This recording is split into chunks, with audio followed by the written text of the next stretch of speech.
Thank you, everyone, for joining us for this next session. Mike, I didn't ask, are you going to want to just share your own slides? Is that okay? Yeah, I can handle that. Okay. I'll go ahead and stop share and introduce you while you get that going. My name is Eric Wilson. I'm the Director of Extension Lakes at Stevens Point, and I'm joined today by Mike Engleson. He's the Executive Director of Wisconsin Lakes. We are two organizations that often get confused with each other, as you might have heard this morning. Extension Lakes is part of the university system. We sit at UW-Stevens Point, and we work in very tight relationship with the Wisconsin DNR, in part because we're directly funded by the Wisconsin DNR. And our partner in Sun Prairie and Madison is Mike Engleson and Wisconsin Lakes. They are your statewide NGO covering lakes issues for inland lakes. And Mike has been with the group for over 10 years now. He started out as more of the membership coordinator, working to try to increase membership for Wisconsin Lakes. And now for a number of years, he's been the executive director down there in Sun Prairie. In addition to running the statewide nonprofit organization, Mike is a lobbyist who can actually interact with the legislature, not a full-time lobbyist by any means, and the group has limits. Maybe Mike will talk about that, but he is the one part in the Wisconsin Lakes organization is the one part of the partnership that actually can interact more directly with lawmakers in order to try to induce them to make decisions that are favorable to lakes and lake organizations. So without further ado, I'll turn things over to Mike Engleson. Yeah, thank you, Eric. Yeah, from this morning, I actually missed that introduction. I think I was doing something else on the side while I was listening to it, but apparently you're my boss now. So I will be asking for a raise later on. Thank you, everybody, for joining me, especially here at over the lunch hour. What better thing to whet your appetite than talking about legislation and public policy around lakes. As Eric said, I'm Mike Engleson. I'm the executive director of Wisconsin Lakes. We are the statewide organization of lake associations, lake districts, and lake stakeholders, people who just care about lakes and want to see them managed and conserved and restored. As a nonprofit organization, we help promote healthy lakes. We provide educational and technical assistance to lake organizations. We advocate for sound science-based lake policy, which is what we're here to talk about today. And we also, as Eric pointed out, work with our regional and statewide partners to promote and accomplish our mission, and certainly our work with Extension Lakes and all the other partners in the Lakes and Rivers Partnership is a piece of that. So really quickly, what I want to accomplish today, start out with a quick review of the legislative timeline and where we are in the two-year process. We'll take a look at the state budget, other lake-related legislation, some other water-related legislation that doesn't necessarily directly impact lakes. There's an administrative rule revision that I wanted to just mention, and a couple of other things, and then there will be plenty of time for questions and discussion at the end, is my intention. So this is as Eric said, I'm a lobbyist, and Wisconsin Lakes does consider itself an advocacy organization with a focus on lake conservation. What I'm going to do today is try to just talk about what the legislation is that's out there. I'll express whether we have taken a formal position on it as an organization. But the idea here really is to get out at least initially, to get out what that legislation says. I'm not trying to I'm trying as much as possible to keep it as objective as I can, because I think it's important to understand what the legislation is really before you come to a conclusion. And I also think it's important to understand how the legislature works in Wisconsin. So this diagram shows the two-year legislative timeline. Our legislature is elected for a two-year biennium. So we just had elections, obviously, this past fall. That new legislature was seated at the beginning of January. And most of the first year of the budget of the legislative session is made up of working on the budget, or at least the first half of it. So here you see the state's fiscal year ends on June 30th. So at least arguably by the end of the month, we should have a new budget passed. We'll get into this. That's probably not going to happen. But the one nice thing about Wisconsin is that it's not like the federal government, where if the budget isn't passed, everything shuts down and people are furloughed. In Wisconsin, if we don't get a budget passed by the end of the fiscal year, the spending levels just continue at the rates that were provided in the previous budget. So it's not like key services or things like that are going to end. That also doesn't, it takes away that impetus for a budget to be passed. In the past years, we've largely had budgets passed more or less on time. This year, I'm not so sure. Well, I'll get into that on the next slide, but I wanted to point out too that you can see then these green arrows represent when general legislation, so not budget related legislation, is passed. There's a little bit that goes on at the beginning of the year, and there are some hearings that go on, well, while the budget is being debated and whatnot. But I believe there's a floor session of the legislature next week where there will be some non-budget legislation voted on. But the lion's share of non-budget stuff happens after the end of the summer, when the legislature comes back and meets in floor session again. So really that period from like November, sometimes a little bit earlier, through maybe the end of March in 2020, the assembly actually finished their work prior, I think it was by the third week of February or something like that. So they beat the pandemic before they were shut down. But they really close out work by the end of the spring, because the assembly, everyone in the assembly is up for election in the fall of every even numbered year. So they close the assembly down basically and do campaigning for the summer, and then maybe come back together at the end of the year after those elections to do some mop-up work before the next legislature takes over in January. But the key thing that's going on right now, obviously, is the state budget. Governor Evers introduced his budget proposal in February. The governor always gets to take the sort of first crack.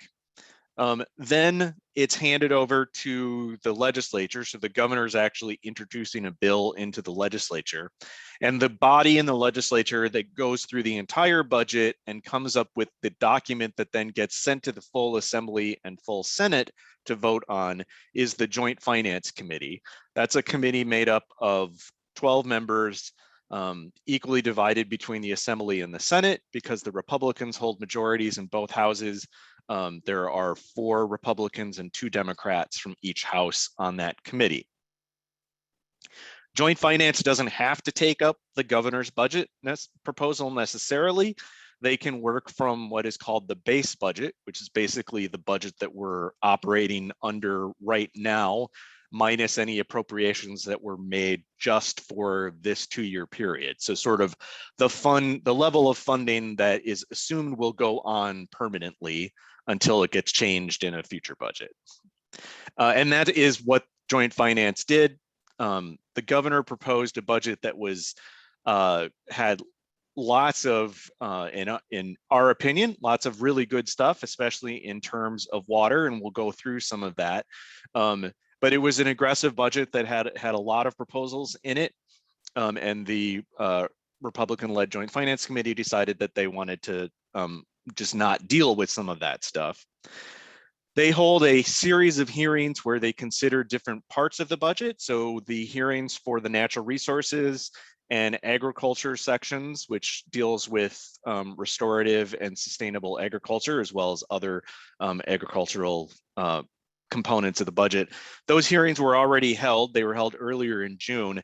Normally at the end of this entire process, there's what's called an omnibus motion. It's the, in lobbyist circles, it's the dreaded motion 99 is often the way it is numbered. I'm not sure why, but so typically that comes on the last session, the last joint finance session where they're voting on the budget. That actually happened yesterday. And I'm not sure if they did it as an omnibus motion, but there really was, as far as I know, not a whole lot, if anything, that dealt with natural resources. Sometimes that's where the wild card things suddenly pop up. If you remember back in 2015, we all got surprised because local county control of shoreline zoning standards was taken away. That happened in one of those last joint finance meetings. Joint finance also, and this has been pretty typical for the last probably 3 to 4 budgets, joint finance will remove anything that is a non-fiscal item, and that tends to be pretty true whether it's something that the Democrats have proposed or the Republicans have proposed. So if there's not a funding component, or if it doesn't seem like a budget-oriented thing, it probably is going to get stripped out. Doesn't mean that it won't reappear in other legislation, and we'll see some examples of that. So to move on to some specific items in the budget, the governor proposed to permanently increase spending for county conservation department funding to a little over $12 million per year, which would come close to meeting the need of county conservation departments to meet their mandated staffing requirements. He also proposed some special funding just for climate change impact mitigation work. So they would have allowed for those people to do some stuff. Specifically, it would have directed the funding towards those sort of climate change impact works. Joint Finance Committee said, and this will be a theme through this entire section of the talk, that was a little bit too much. They did approve an increase to roughly $11 million per year in funding, but the increase would only go through this budget cycle. So while the governors would have increased the funding to that base level that I was talking about, so the 12 million would have gone on, would have been assumed to be the level that we were starting with for funding for future budgets.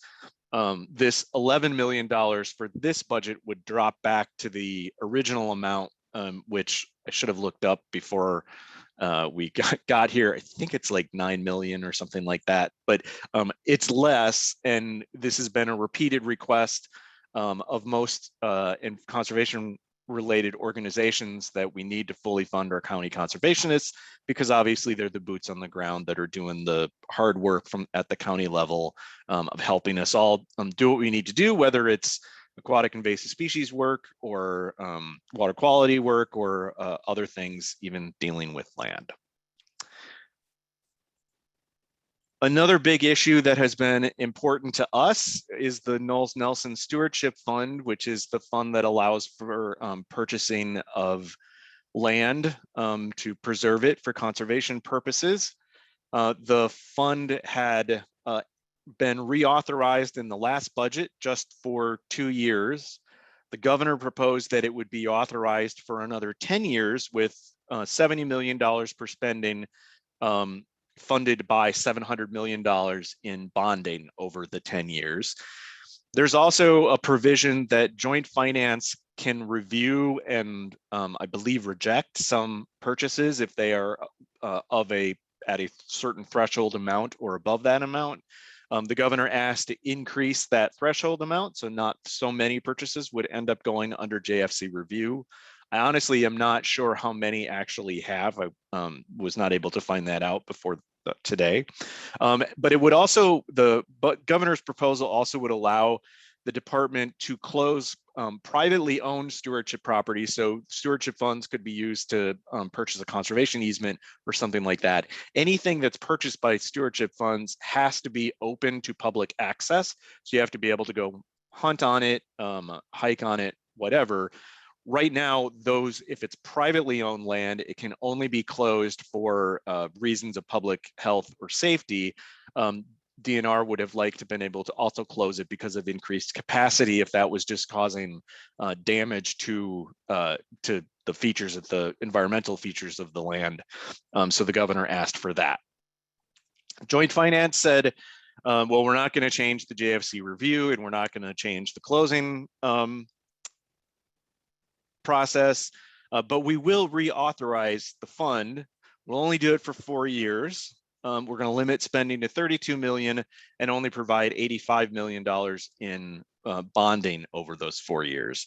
So for most of the organizations that work on stewardship, the Nature Conservancy and Gathering Waters, the state organization of land trusts, and organizations like Wisconsin Lakes and other water groups that see land acquisition as an important conservation tool for pristine waters or helping to maintain water quality.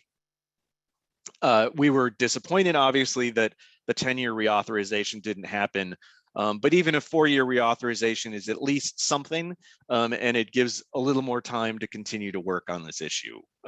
In all, over its history, the Stewardship Fund has been a fairly popular and extremely useful tool, and has had relatively strong bipartisan support, even if we're not getting it to be fully re-up to what it was when it was originally created. The next budget item to talk about is local boating enforcement aids. So this is grant money that goes to local communities to help pay for local boating enforcement. We actually, as part of the Lakes Partnership, Wisconsin Lakes and Extension Lakes held a series of webinars on Thursday afternoons over the last few weeks. And there was a session from a warden, from the state warden, talking about what this all means. So Eric, if you want to put the link to those recordings in the chat, it's a subtle way to promote those webinars. You can go back and listen to that and learn about what all this is. And so this section in the budget will actually increase the amount that the state has to grant out to local governments for boating enforcement. The governor asked for an increase of $900,000 per year. You know, that's still not a lot when you're talking about the level of enforcement problems on the water that we probably have, but it's certainly better than nothing. He also asked for the local cost share for those grants to be reduced by about 5%. Joint finance did allow for a bit of an increase, $380,600 per year to be exact. The cost share, however, would stay the same. But there was at least some acknowledgement that this is an issue that a little more money would help.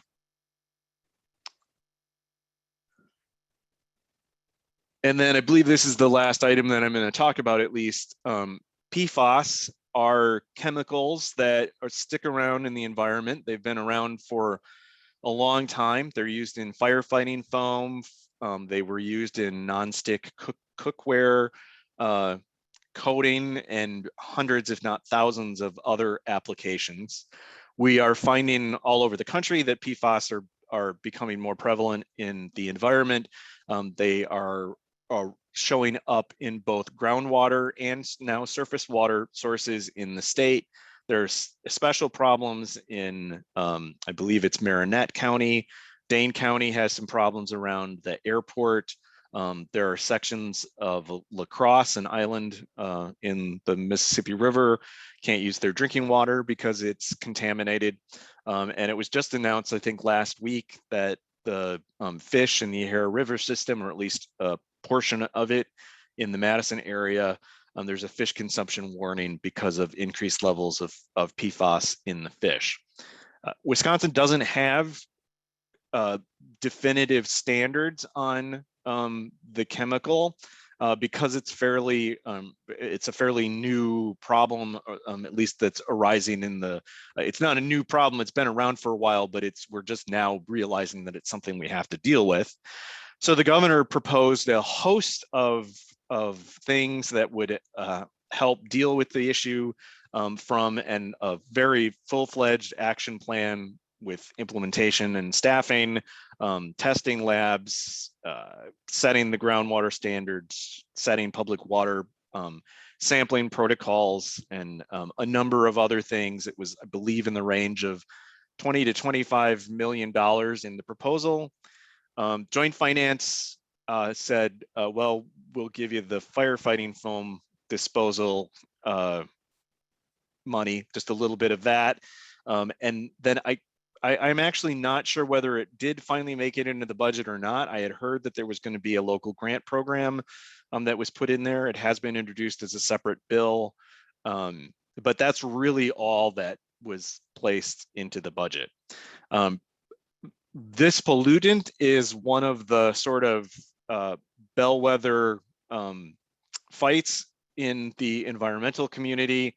The chemical industry really does not want to see these things regulated. Groups like Wisconsin Manufacturers and Commerce are fighting very hard to prevent as much of this sort of regulation as possible, even to the point of nixing the ability of the state to set some sort of just standards for what would be reasonable for these pollutants to be in our drinking and surface waters. And we'll get a little more into that later. I should say that some of these proposals that the governor put into his budget likely will end up, and some actually already have ended up as separate legislation. So there were some non-fiscal things that had been in the governor's proposal that actually had already been introduced as separate bills, and do have bipartisan support, and may end up, probably will end up being passed. Some other proposals of the governor's that did not make it into the final bill include some money for Great Lakes erosion control for properties in the Great Lakes that were suffering from the extremely high water levels on those lakes. Unfortunately, the governor had proposed a pretty decent package of floodplain mapping and a technical support program for flooding issues to help communities deal with the impacts of climate change. You heard about that this morning, and the higher amounts of rainfall and the higher incidence of flooding. That was not taken up by joint finance. The governor proposed a CAFO increase, a CAFO fee increase. So this was the fee that factory farms pay for their permits annually. Currently, it's a whopping $345 a year. Governor Evers proposed an increase to $545 per year, which I think probably would have made your pork chop go up about 1/1000th of a cent. But that did not flow through into the final budget. And then the Department of Natural Resources had requested that the fees that they collect from aquatic plant management permits, so the permits that you get to do chemical treatments for aquatic plants or for hand pulling non-chemical treatments, those fees currently just are absorbed into the conservation fund of DNR. And the idea would be that those fees would go back into that program for aquatic plant management.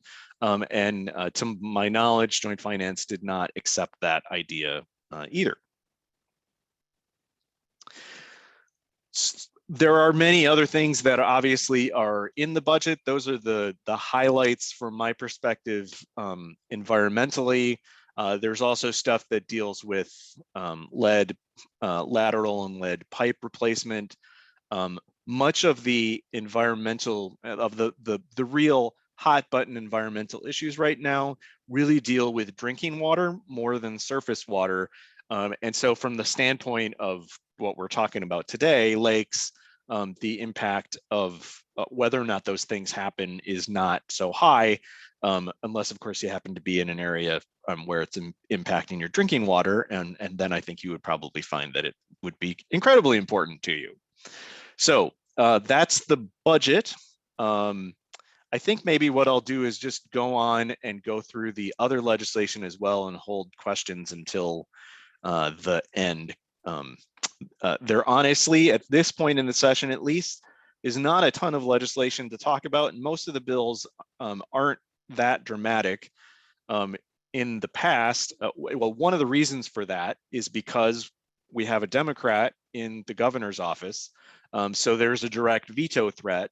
So even though the Republicans control both houses of the legislature, they know that what they pass may get vetoed by the governor. So unlike when we had Governor Walker when it was the state government was completely controlled by the Republicans, we saw a lot more legislation that was larger in scope in its impact on environmental protections. We just don't really see that quite at the same level these days. But there are a few bills that are worth talking about. And a couple of them, this one is an example, was a bill that actually went through the whole legislative process last session. So it was passed by the Assembly, but the Senate stopped working because of the pandemic at the end of March and never took it up. So there's a lot of legislation that was tried to get passed last year that is just being reintroduced this year, and this is one of them. So when bills get introduced, they get a number tagged in the Assembly called their AB number, and their SB number is their number in the Senate based on the order that they've been introduced into each house. And that's lobbyist jargon for talking about the bill that they're discussing. So this one is AB 37 SB 46, and it deals with riparian rights versus lakebed property rights. So this bill overturns a recent Supreme Court decision. It's not so recent, I guess, anymore. I think it was decided it may have been 2016 or 2018, I think. But the case is called Movrich v. Lobermeyer. It actually resulted from a situation in Northwest Wisconsin where Mr. Lobermeyer he owned Lakebed in an impoundment. So impoundments are different than natural lakes. Natural lakes, the lakebed is owned by the state. In an impoundment, a lake formed by a dam, private people can own the lakebed. He owned lakebed that ran right up to the shoreline of his sister's property, Movrich, and apparently the pier that she was putting out onto his lakebed was causing some disruption to some conservation practices. So he told her that she needed to stop putting the pier out. There was a lawsuit that entailed from that, with the question being, if you own lakebed as a private landowner, do you have the right to keep people off your land? Or as a riparian, do you have a right to place a pier? Both basic property law doctrines that have been around in common law for a long, long time, that really the issue just came up in this lawsuit.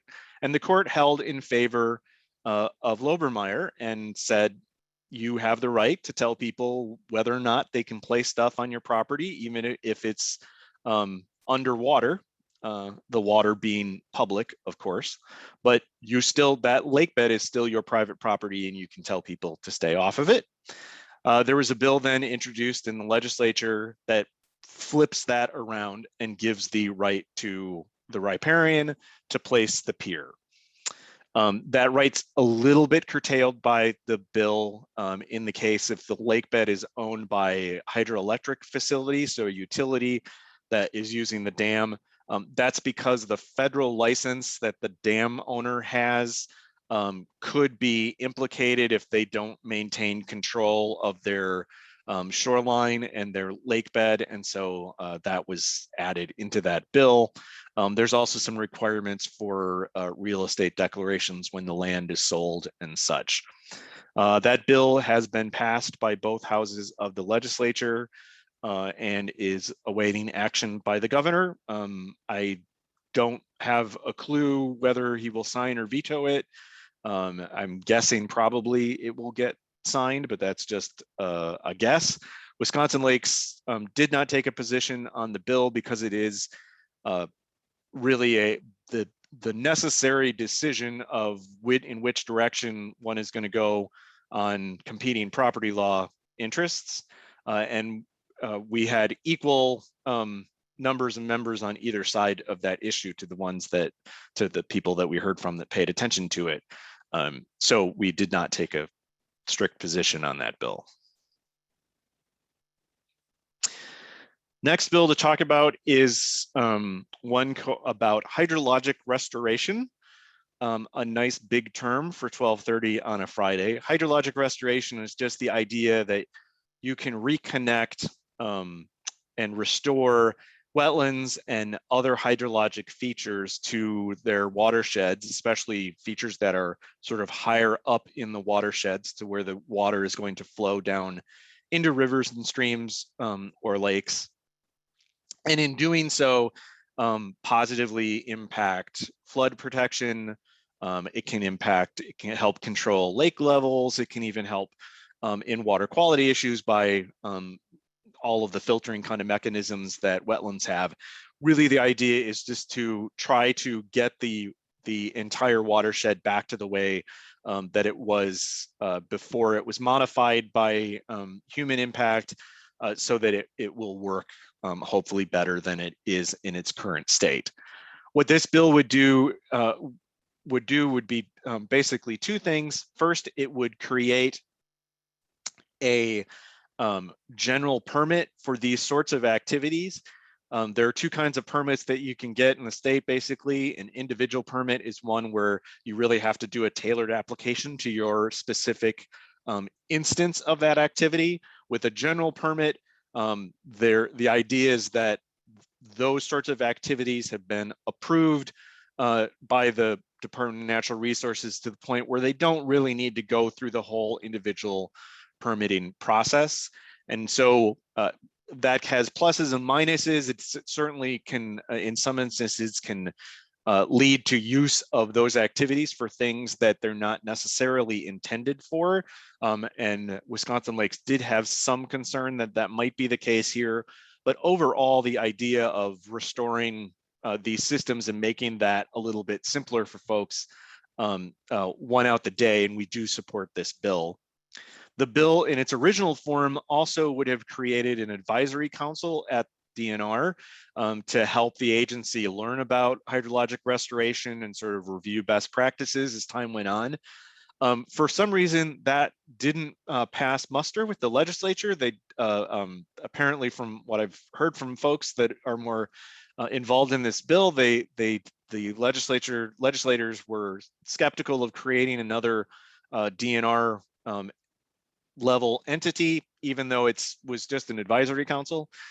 So that actually has been stripped from the bill. It's just the general permit portion that's going through. The bill was passed by the Senate in that form and is slated to be voted on by the Assembly next week. At least it's on the calendar at the moment.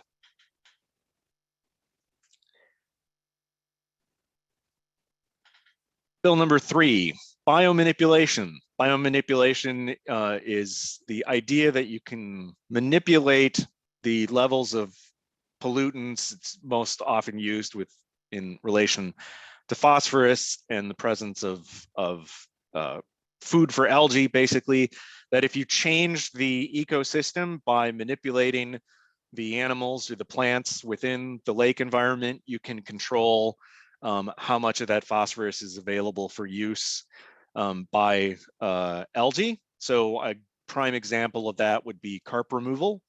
You take the carp out, it changes the way the whole food web is set up, and there's less of the kinds of things that end up resulting in phosphorus going through the process of becoming algae. It has been shown to work fairly successfully on some lakes in very specific instances.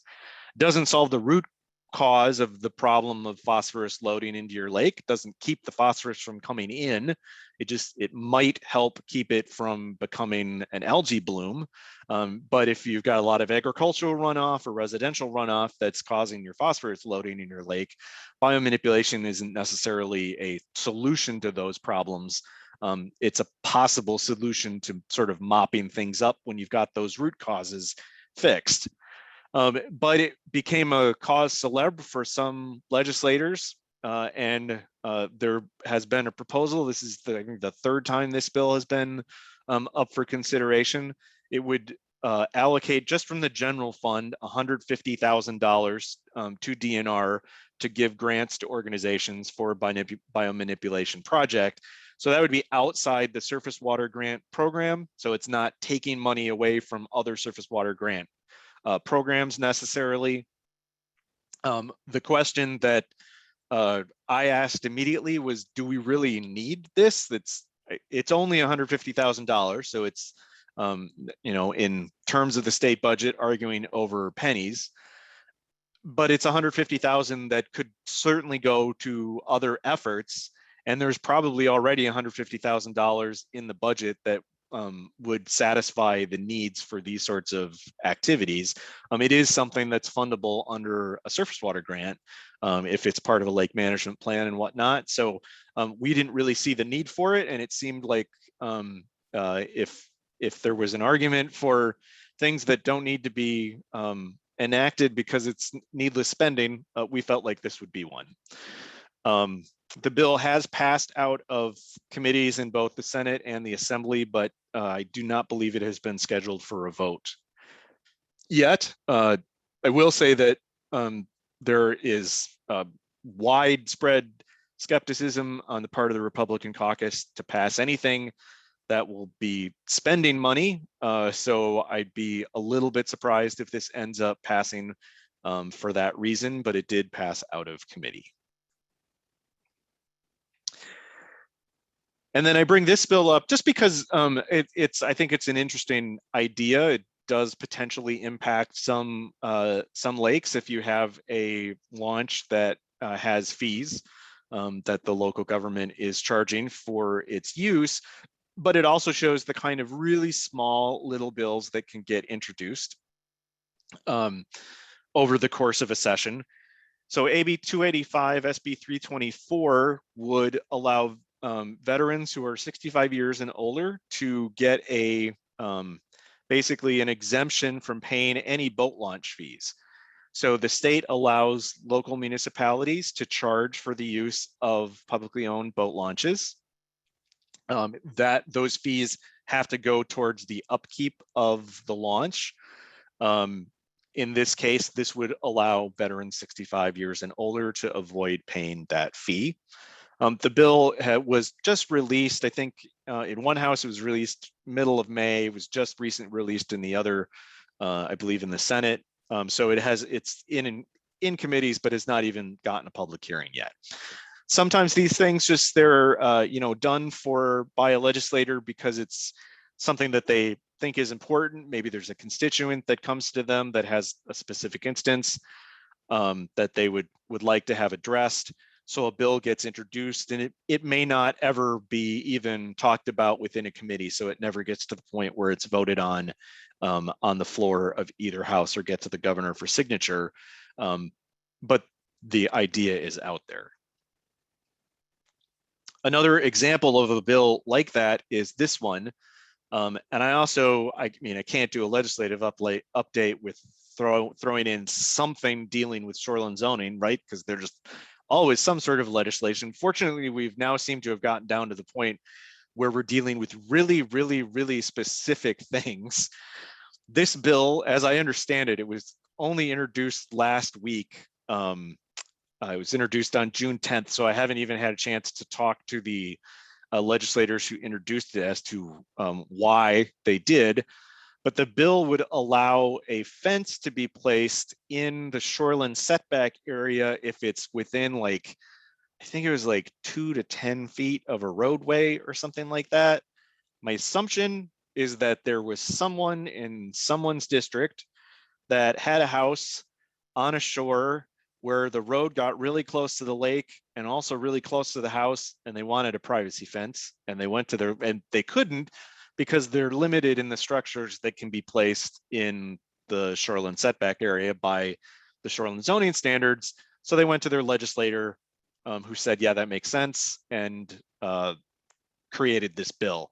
I have no idea how many instances there are in the state where this would even apply. It would be, I would think, be fairly limited, but we often see these kinds of bills in a legislative session where there are things that are being done really specifically for constituents.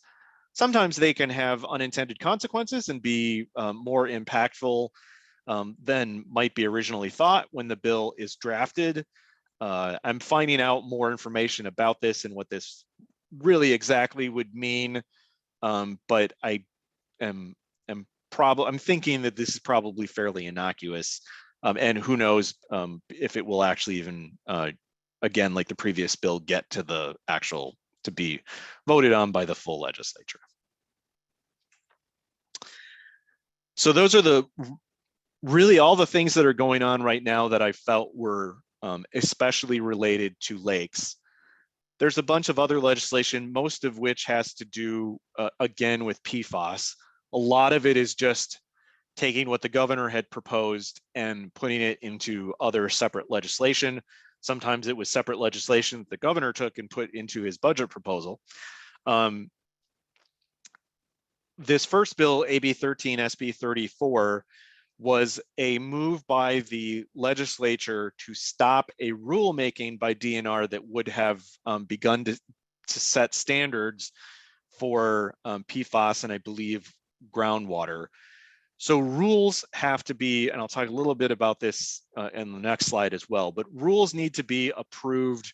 They go through a process with the agency that enforces them and the governor's office, but they also get approved by the legislature because it was the legislature that passed the law that said, agency, you need to create a rule around this. And I believe these rules stemmed from a modest piece of PFAS legislation that was passed. Regardless, they were rules that the DNR promulgated, and the Joint Committee on Rules and Regulations has the power to say, we don't like this, we need to stop this rulemaking right now in its tracks, and that's what happened here. That's an important thing, not only from the standpoint of we need to get PFAS standards, but that's an important procedural thing to keep in mind when we get into talking about rulemaking on the next slide, because I think that's a strategy that we're going to see coming up more and more often with rules that a particular interest group does not particularly like.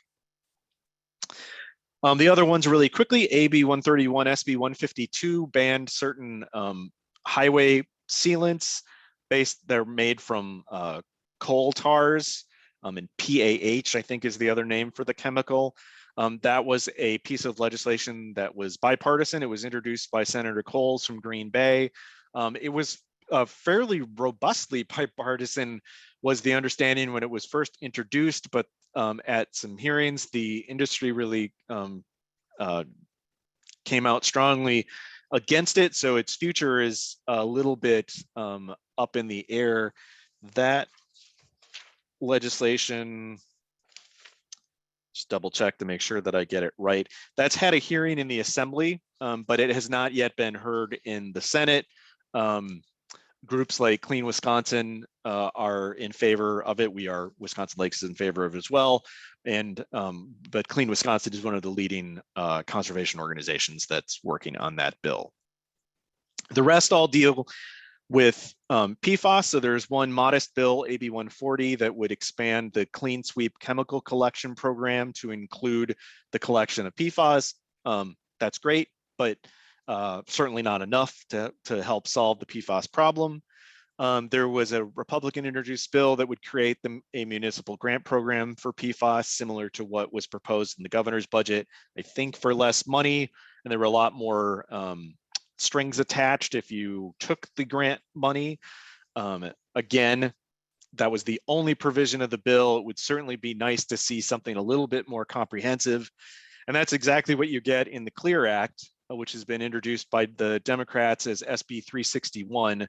That's a comprehensive piece of PFAS legislation that encompasses many of the things that were in the governor's budget and a few additional items as well. That bill likely will not ever get a hearing, but sometimes it's worth introducing a bill just to have something out there as what one side believes is the way that it should be. So this was something that those groups who are advocating for stronger PFAS regulation, that's a bill that everyone will know what the CLEAR Act is, and it can be easily reacted to. All right, really quickly, just so that make sure that we have some time before the end of this. There's one rulemaking going on that could have some impact on lakes, and that involves aquatic plant management permits. So currently the rules, these are the rules that DNR implements. The rule, the natural resource rule, so NR. NR 107 deals with chemical treatments of aquatic plants. NR 109 deals with non-chemical treatments. This rulemaking would combine those two into a single NR 107, streamline the whole process, kind of make it more integrated, require the and ensure that best management practices are followed in the process, and employ the idea of adaptive management where it makes sense. There's been a lot of chemical industry backlash to this. There's been some stuff put out by Wisconsin Manufacturers and Commerce, again, the group that's against the PFAS legislation, trying to alert lake associations that will never be able to do chemical treatments again, that this is just wiping everything out, which is absolutely not true. It does sort of focus the decision of whether to do chemical or non-chemical treatments in a little more holistic of a manner, but it by no means prevents the chemical treatments from happening. It does provide some additional notification of that the chemical treatment is happening and changes some of the basic provisions, but it is not this wholesale ban that some groups have been trying to argue that it is. And to be honest, we haven't even actually seen the draft rules yet. They won't be released probably until this fall. The department has held a series of hearings over some white papers that they wrote, where they sort of have gave the basic idea of what they were thinking of doing in certain different areas, but we haven't seen the actual language of the rules yet.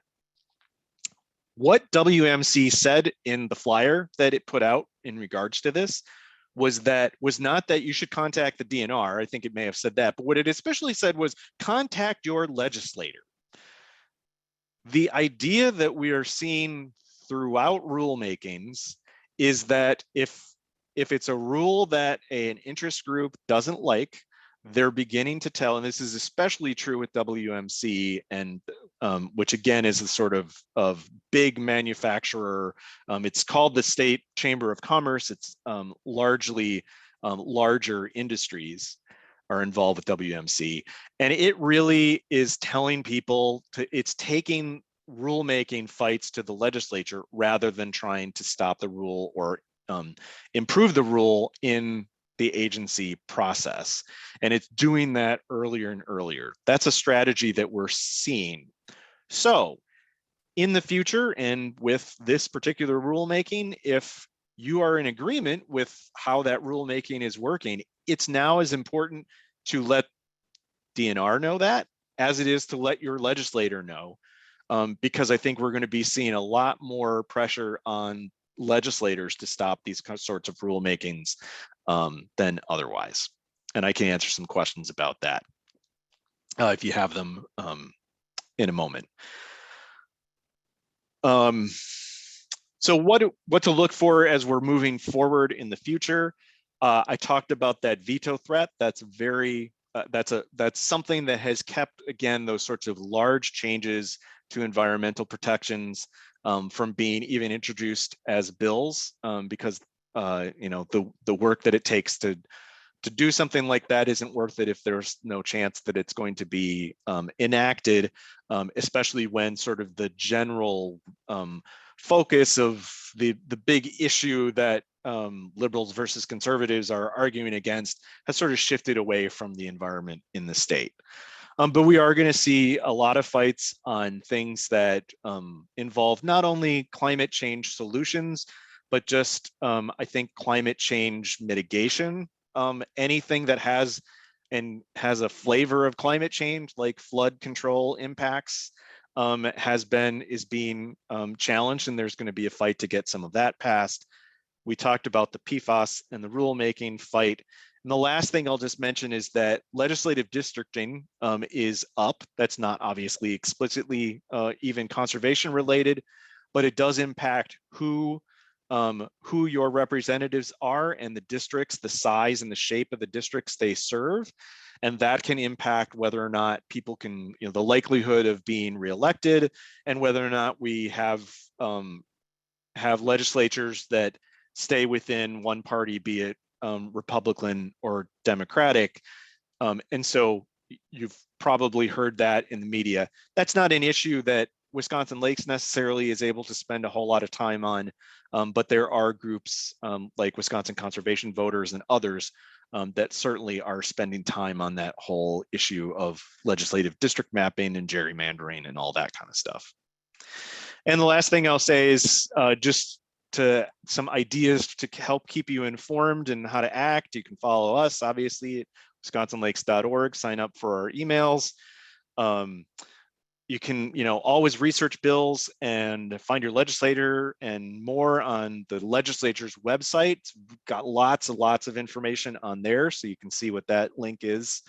TheWheelerReport.com is a great way to keep up with things that are released as press releases and newspaper stories from different places around the state. That's a resource that I use on a daily basis. You can watch things happen on WisI.org. Wisconsin Eye is the network, kind of the C-SPAN of Wisconsin. It may be available on your cable system as well. Most importantly, talk to your legislators. Even if you don't have an issue right at the moment, if you get to know the people that represent you, if they have an idea or heard your name, even if it's just a staff person that has gotten to know you a little bit, then you're going to have, it's much easier to get their ear when it comes time to go into their office. So that's a pretty wide-ranging list of things that are going on currently. I'd be happy to take any questions that you've got. I can talk a little bit too about things that Wisconsin Lakes are doing that maybe are not in that, but if there are any questions of what I've talked about so far, I'd be happy to respond to those. Sure, Mike. And there was one quick comment from Kathy Erickson just about fences.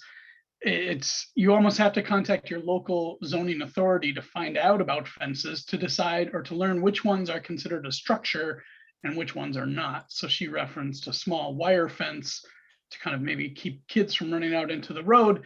Your zoning ordinance may actually treat a fence that can be seen through easily as a different thing than a fence that is designed to block sight. So you have to find out what the definition of a structure is. And I think in the bill, the fence, it was fences that were less than 15 feet tall.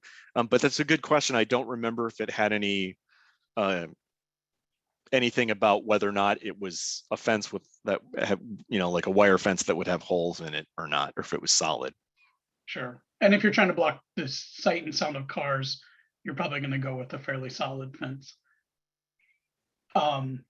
There's a comment, kind of question about counties that are dealing with proposals to install bottled water plants in their community, and particularly in rural areas.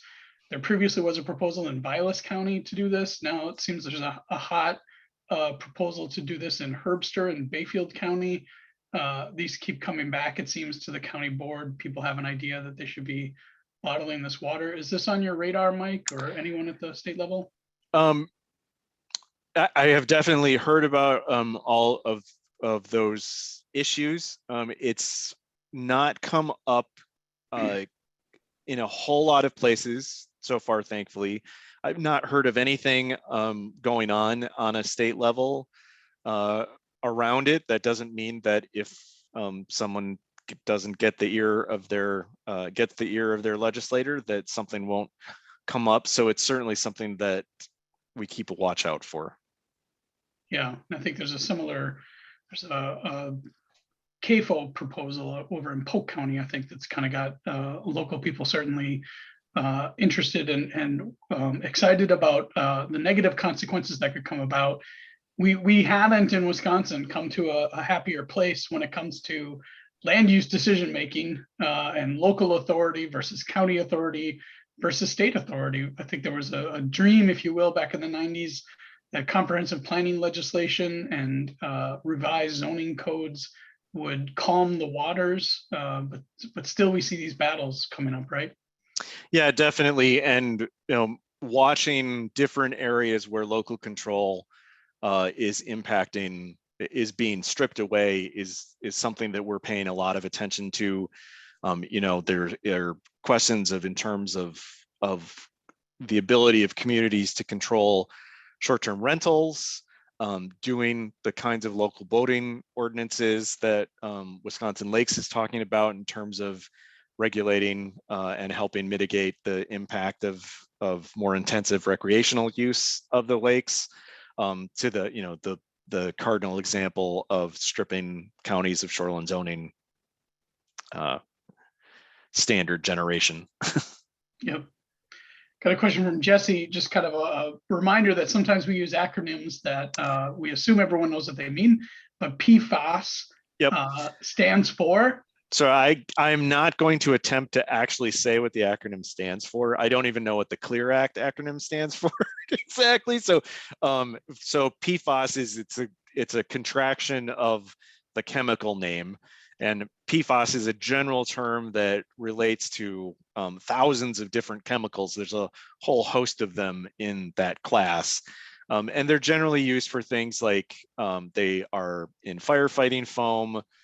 They used to be in nonstick cookware treatments, a whole host of different things.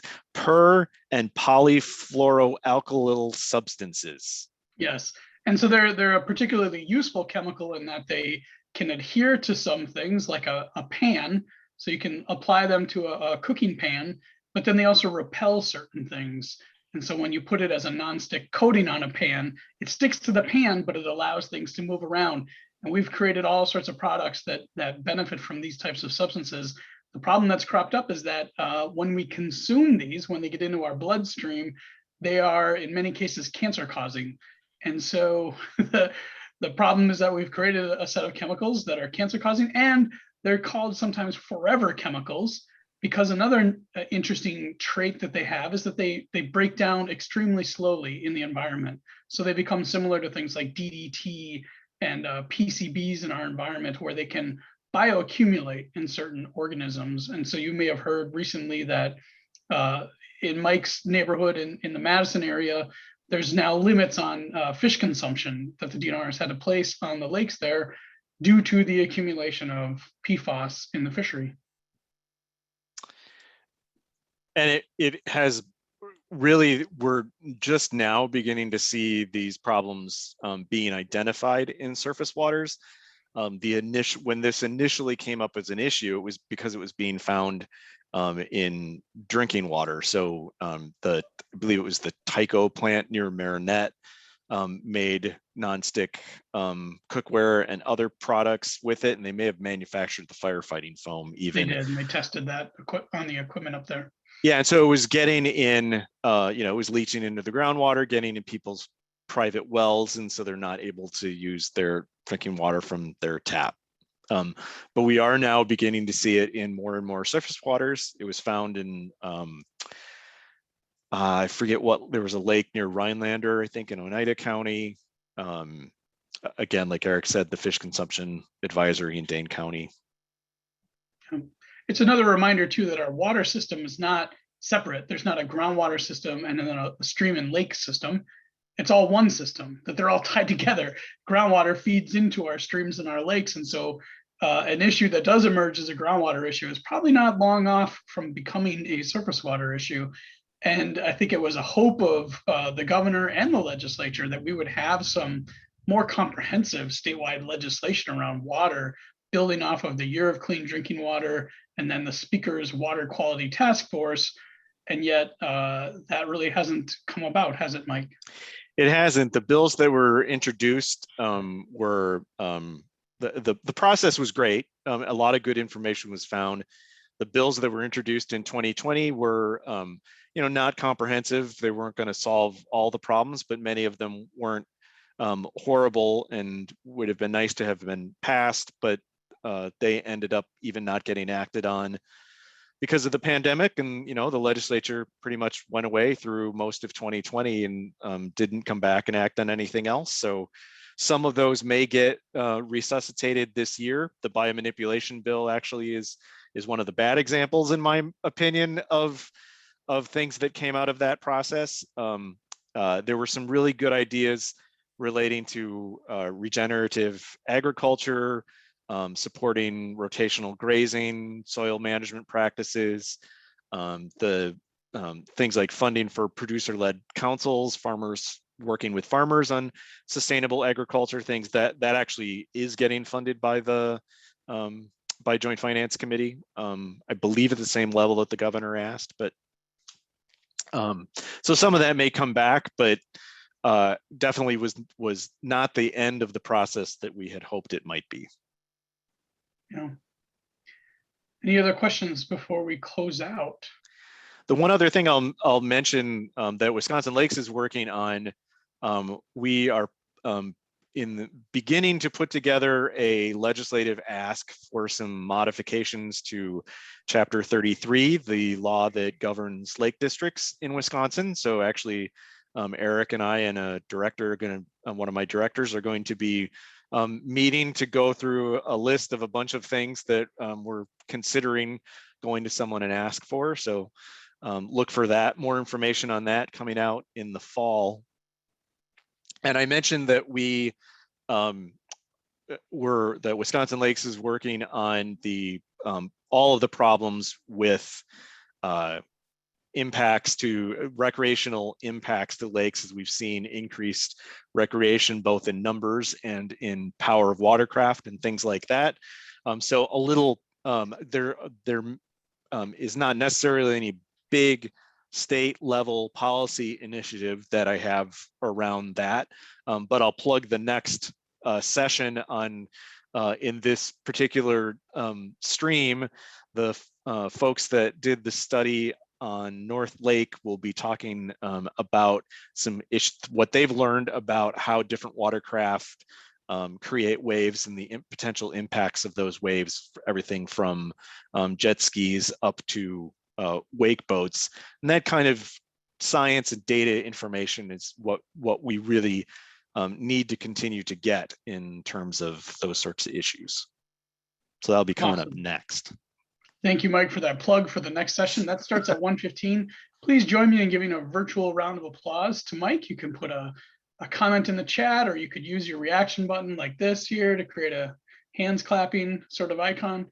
So thanks a lot, Mike, for joining us. And Mike is actually going to be sticking around because he's the moderator for this next session. And I think he's been working with some of the presenters. So we have a short break here, just a little bit of time for you to, again, go out and maybe step outside, look for some monarch caterpillars. They should be visible now on your milkweed if you have them. Take a bathroom break, do what you need to do. We're going to be switching up the screen here and getting ready for the 1:15 presentation in the stream. So thanks a lot, Mike. Thanks, Eric, and thanks everybody for being interested and involved in this.